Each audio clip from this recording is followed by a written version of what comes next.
तुमच्या बहिणीची, मोठ्या भावाची मुलं असतील, जे तुमच्याकडे हिरो म्हणून नाही तर हिरो म्हणजे एक हिरोईन नाही तर हिरो म्हणून म्हणजे एक रोल मॉडेल, इन्स्पिरेशन म्हणून तुमच्याकडे बघता, आणि अशात जेव्हा तुम्ही एखादा चुकीचा निर्णय जेव्हा घेता आणि घरात त्या बाबतीत चर्चा होते, लहान मुलं जेव्हा साईडला बसलेले असतात, लहान मुलांच्या मनावर खूप मोठा प्रभाव होतो.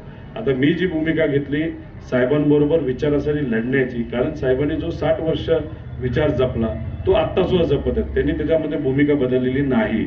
आता माझी मुलं मला जेव्हा विचारले, जेव्हा ही घटना घडली कुटुंब फुटण्याचा, तर माझ्या मुलांनी मला विचारलं की माझी मुलगी 10-11 वर्षाची, मुलगा 6-7 वर्षाचा आहे, लय कलाकार आहेत, पुढची पिढी फार पुढे जाणार आहे असं मला वाटतं, म्हणजे अडचणीतच आणणारे मला वाटतं, म्हणजे चांगल्या दृष्टिकोनातून.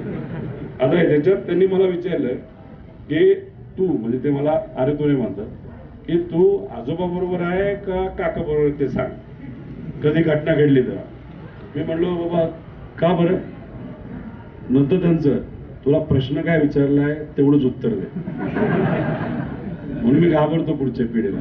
मी म्हणलो मी आजोबा बरोबर आहे. तर म्हणलं गुड, तू जर आजोबा बरोबर नसता राहिला तर आम्ही तुझ्याबरोबर बोललोच नसतो, असं माझ्या मुलाने तिथं मला सांगितलं.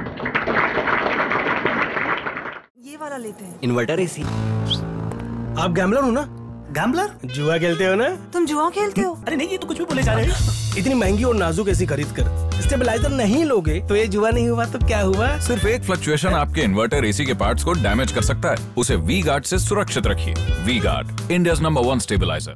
महत्वाचं काय, माझी मोठी मुलगी मला सांगत होते, तिने मला काय सांगितलं, डॅडा की तू जर चुकीचा निर्णय आज घेतला असता, आज ठीक आहे आम्ही स्कूलमध्ये आहोत, आम्ही शिकतो आहोत, आम्ही तुझ्यावर अवलंबून आहेत म्हणून आम्ही शांत बसलो असतो, पण आम्ही एकदा मोठं झालो असतो ना तर कदाचित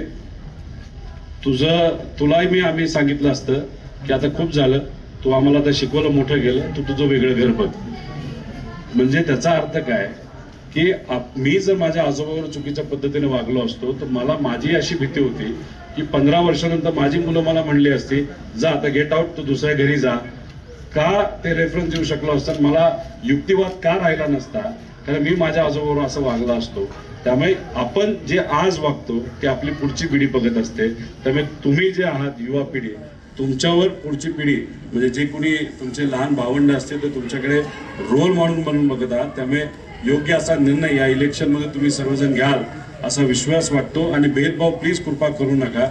दंगल आणि हे जे सगळे विषय आहेत ना, त्यात गरीबाच्याच पोराच्या डोक्यात दगड पडतो, गरीबाचंच पोरग दगड मारतं, त्यानंतर गरीबाचंच घर जळतं, गरीबाचंच दुकान जळतं, याच्यामध्ये नुकसान गरीबाचंच होतं.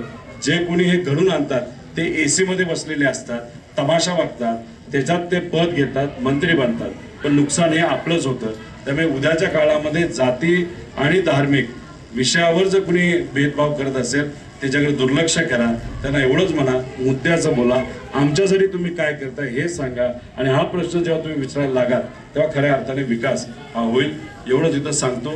सरांचं, सागर सर आणि सर्व सरांचं मी इथं आभार व्यक्त करतो की त्यांनी हा संवादाचा कार्यक्रम इथं ठेवला. मला सांगितलं होतं महारुद्र पाटील साहेबांनी 5 मिनिटात विषय संपवा, पण युवा जेव्हा समोर येतो तेव्हा हा युवा जागा होतो आणि ते बोलायलाच लागतो. त्यामुळे विषय झाला त्यासाठी मी दिलगिरी व्यक्त करतो. त्याच्याचबरोबर ज्या लोकांना नियुक्त्या मिळालेल्या आहेत त्यांचं मी अभिनंदन परत एकदा करतो. त्यानंतर माझ्यावर कारवाई होणार म्हणजे होणार हे मला माहीत होतं, पण कारवाई होणार हे माहीत असताना सुद्धा जेव्हा तुम्ही भूमिका घेता त्याला आपण खरी भूमिका म्हणतो.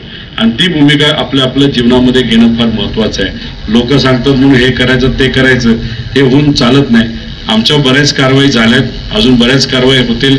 लोकसभा झाल्यानंतर कदाचित अरविंद केजरीवाल साहेबांसारखं सुद्धा माझ्यावर कारवाई केली जाईल असं मला काही भाजपच्या लोकांनी मला सांगितलेलं आहे, जे कोर टीम मध्ये तिथं बसतात आणि म्हणतात की लोकसभा होऊ द्या, झाल्यानंतर त्याच्याकडे बघूच आणि अरविंद केजरीवाल करू असं सांगितलं. आम्ही नाही घाबरत.